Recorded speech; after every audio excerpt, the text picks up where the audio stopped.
78 लाख साल पहले का दौर। जमीन पर जंगल फैले हुए थे, हर तरफ दरख्त, पहाड़ और खौफनाक जानवर।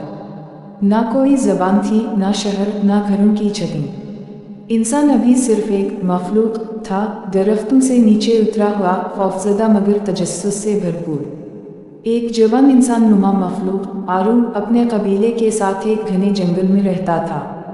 कबीला फल खाकर, पानी पीकर और कभी कभार मुर्दा जानवरों का गोश्त खाकर जिंदा रहता। मगर आरू मुख्तलिफ था। वो सिर्फ जीना नहीं चाहता था, वो लड़ना, जीतना और शिकार करना चाहता था। एक दिन जब सूरज गुरूब हो रहा था, आरू ने एक नोकीला पत्थर उठाया। इसे एक लकड़ी के साथ बांधा और एक नेज़ा बनाया। इसकी आँखों में एक चमक थी। ये वो लम्हा था जब इंसान पहला शिकारी बिन रहा था। अगली सुबह आरू ने तन्हा एक छोटे हिरन का पीछा किया। घंटों वो खामोशी से इसके पीछे चलता रहा। अचानक मौका मिला और आरू ने नेज़ा पीट कर शिकार कर लिया। वो चीखा, खुशी से झूम उठा। ये सिर्फ एक शिकार नहीं था, ये इंसान की पहली जीत थी कुदरत के खिलाफ।